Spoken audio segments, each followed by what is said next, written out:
Are okay, we're recording. Try number three, recording this video. All right. Picture any college project? Robert MacArthur. Let's talk about him. So, part one. Sorry, it's a little faster. Part one, we got his background. Who was Robert MacArthur? Robert MacArthur was born on April 7th, 1930, to John Wood MacArthur and Olive Turner. Despite being Canadian born, he born in Toronto, actually. MacArthur grew up in the United States, specifically Marlborough, Vermont. In the terms of his education and his training as an ecologist, he had a bachelor's in mathematics from Marlborough College in 1951. He got his master's in the same subject from Brown in 1953. He got his PhD from Yale in 1957. His thesis will be explored on the following slide. He did postdoc research from 1957 to 1958 with David Lack.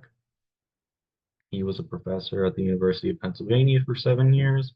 He was a professor at Princeton for 7 years.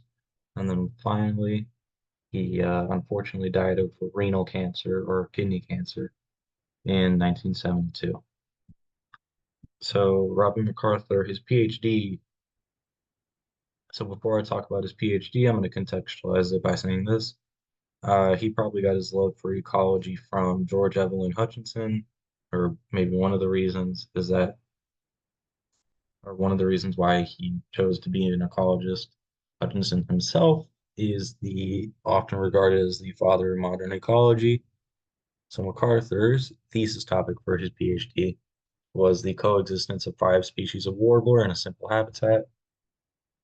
These warblers were different. The five species were different, but they also were very similar. The habitat he made the study in was a coniferous forest, and the period of observation was only 4 hours, 22 minutes, and 54 seconds. The speed, I guess, is a better way to say it. The speed and the rate at which he formed his conclusion is used as a joke among students who also pursue a PhD because the less than 5 hours is pretty impressive.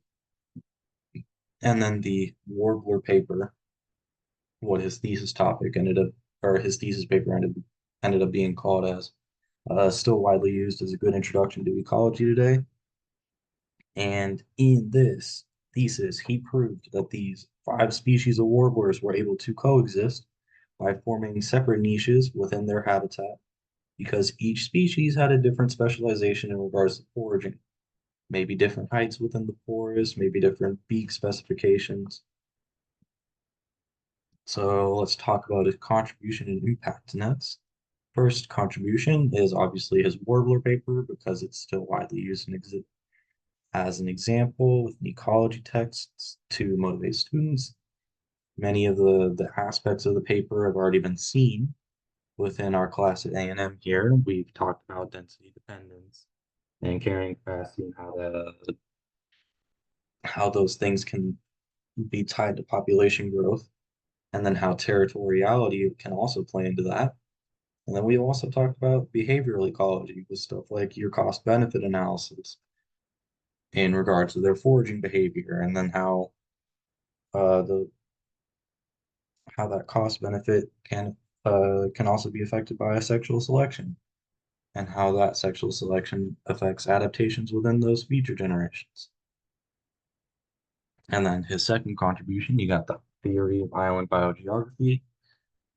MacArthur co-authored the book with biologist Edward Wilson in 1967. The main point of the book was to explain that the larger, less isolated islands, places like Australia or Madagascar, would have higher species richness, aka biodiversity, compared to the smaller, more isolated islands. And then the book itself can also be attributed to the following changes within ecology and biology.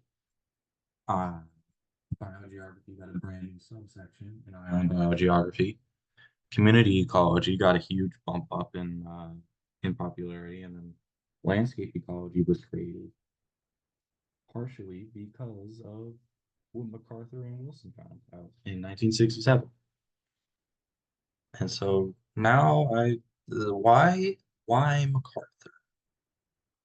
MacArthur is my choice for three reasons. Number one, uh, my father and his side of the family, and me by extension, we are all Puerto Ricans. We're all from La Isla del Encanto.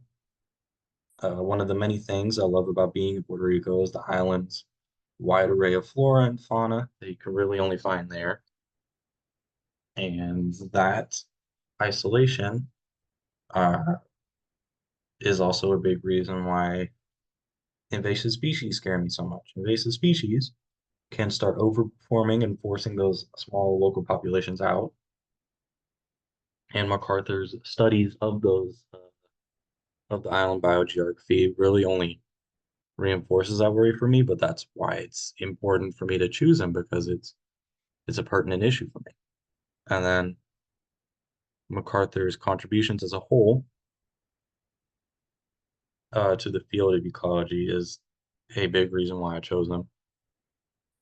He is essentially gifted me a reason or a an explanation in the book in book form to explain why Puerto Rico and other islands like it have smaller populations filled with relatively unique species. And then finally, I got this list of citations and bibliography. Yes, I'm aware that I used Wikipedia, um, but I really only used Wikipedia to get to these other websites in order to cite, I guess, better published sources. And yeah, that's about it. Thank you for watching.